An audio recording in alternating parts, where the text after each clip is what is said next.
What would you do if someone flipped you off while you were driving? Flip back, show them the peace sign, or simply let it go? Whatever you do, I'm sure you wouldn't behave like this couple who thought they were getting back on the driver but ended up doing something way worse. Let's dive in. Aiden Leos was born in Southern California to Joanna Clunan and Joey Leos. He grew up in a loving and supportive home with his mom and older sister Alexis. Aiden was described as a sweet and lovely boy who loved laughing, telling jokes, and going to the park. He was also quite friendly and cared about everyone around him. One day at the playground, a boy with autism flung himself to the ground. While most of the boys around him ran away, Aiden stayed. He knelt down to the boy who had said that he didn't want to talk, and he told him, "It's okay, you don't have to talk." He then extended his hand to help him up, and the two played together. Aiden was an extraordinary boy. Despite his young age, he was compassionate and didn't like seeing other people sad. He also loved spending time with his big sister and would often hang out in her room just so he could be close to her. He would often compliment her, telling her how beautiful she was, and would make up some silly dances just to make her laugh. He would just come into my room and be like, "Sissy, you're so beautiful." And like, "Sissy, I love you." He was a rare toddler.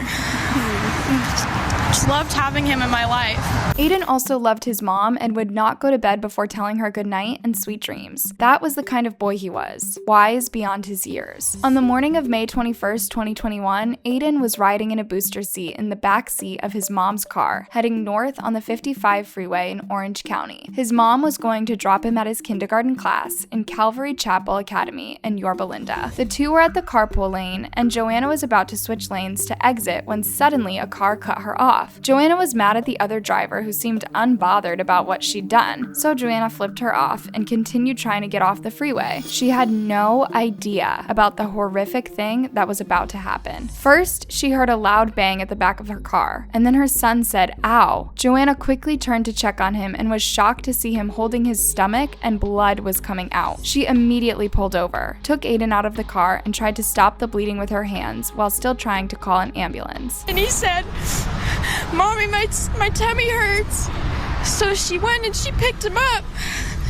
And he was bleeding on her. She had blood on her clothes. And then he started turning blue.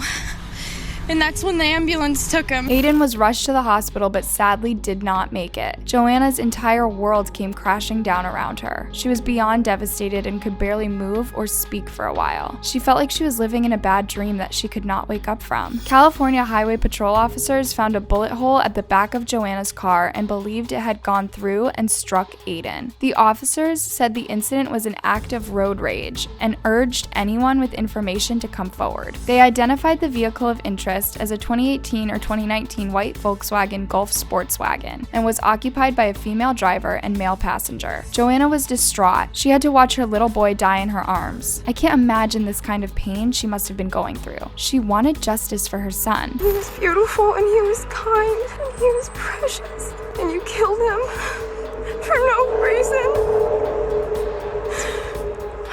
And I want to find them, and I want there to be justice to be served for my son. The story quickly spread and everyone was shocked and outraged by the incident. How can such a horrible thing happen on the freeway? Why would someone do such a despicable crime? A reward of $50,000 was offered to anyone who would provide information that would lead to the arrest of the culprits. The money quickly grew to $500,000 with donations from people all over the state. I just hope whoever sees the car, or maybe who knows who owns it, will, come forward and, allow this family to have some peace and to, give justice to Aiden. Aiden's devastated family also pleaded for information. His uncle, John Clunan, said an arrest would bring closure to his sister's bleeding heart. A banner with the words, "Who shot Aiden?" was hung on the overpass near where the incident happened as Orange County DA Todd Spitzer asked the suspects to turn themselves in. Time to turn yourself in. It's time to understand that the longer this goes on, the less sympathetic I will be to understanding why you did what you did. Thousands of tips flooded in, and investigators followed up on each one that matched the case. Meanwhile, an emotional vigil was held on the underpass with friends, relatives, and strangers filling the place with flowers, balloons, and stuffed animals. Joanna could not attend the ceremony, but she was represented by some close family members, including Aiden's sister, Alexis, who thanked everyone for their support, saying, "I've been reading all the comments people have been leaving, and it's crazy to me that strangers can be so caring. amazing. My mom reads all the comments too. It makes her smile. A GoFundMe account was set up to help Aiden's family with funeral expenses, and so far it has raised over $350,000. At the Calvary Chapel in Yorba Linda, where Aiden was a student, a memorial was held for him where students and teachers hung Aiden's pictures, ribbons in his favorite colors, and a sign that read, "Aiden, we love you." The investigation to find Aiden's killers went on for over 2 weeks without any arrests. But then on June 6th, investigators went to a home in Costa Mesa where the guy by the name of Marcus Anthony Aris lived with his girlfriend, Winnie Lee. The two were arrested in connection with the case and were taken into custody for questioning. Marcus admitted that he wasn't responsible for Aiden's death and gave some really twisted excuse of why he did it. He said he got angry at Joanna for giving him the finger, so he decided to fire at her car. Like,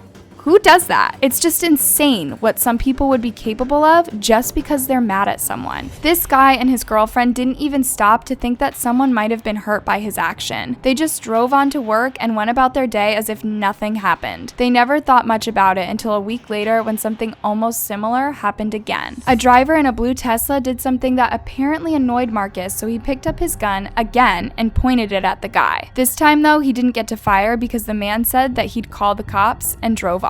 This guy is clearly crazy and has an obsession with firearms, which is a really dangerous combination. It's like he's just waiting for an excuse to use his gun. In fact, on his Instagram page, you'll find several pictures and videos of him using different types of guns to fire at targets. On May 28th, a coworker came over to Marcus and was like, "Dude, your car looks like the one the cops are searching for." Marcus claimed that he had no idea what the guy was talking about, but then searched the internet and found the story about Aiden's death. He told investigators that he immediately knew he was responsible, so he started thinking of ways to avoid being arrested. The first thing he did was call his girlfriend, who agreed that they should hide the car and use his truck to go to work. Marcus then shaved his beard and started wearing his long hair back and in a tie. The couple even started applying for new jobs outside the state, but despite their best efforts to evade arrest, the cops still caught up with them. Marcus was charged with homicide and a felony count of discharge of a firearm at an occupied vehicle. During the bail hearing, the prosecutor said that Marcus was an extreme danger to the community and had shown that he could not control his temper and would go to the extremes when angry. Marcus pleaded not guilty to the charges and is currently being held without bail to await trial. If he is convicted, he faces 40 years to life in prison. As for his girlfriend, Winnie Lee, she is being charged with being an accessory after the fact and a misdemeanor count of having concealed a firearm in a vehicle. The prosecutor argued that she was also a danger to the public because she knew that Marcus had a loaded firearm in her vehicle and never pulled over to check on Joanna after the incident. She also failed to call the cops or do anything to follow up on what her boyfriend had done. If found guilty of these charges, she faces up to 4 years behind bars. Winnie was released on bail on the condition that she agreed to GPS monitoring and not to have any contact with Marcus. This story is both heartbreaking and infuriating. A little boy lost his life for nothing, for something so trivial. Someone was willing to pull out a gun and hurt another person. It just serves to show how crazy people can be. I do hope that Aiden gets the justice he deserves and this guy stays in prison for the rest of his life. Aiden was buried in a private ceremony where his family remembered him as a bubbly and happy boy who was loved by everyone. Joanna said her son loved seeing other people happy. On his 6th birthday, he blew out the candles and said, "I just wish for everyone to be happy." It's just sad that it would take a while for his family to ever get over the loss and be happy again. Rest in peace, Aiden. That's the end of our video today. What do you think of this case? Should Marcus get life in prison? Let me know your thoughts down in the comment section.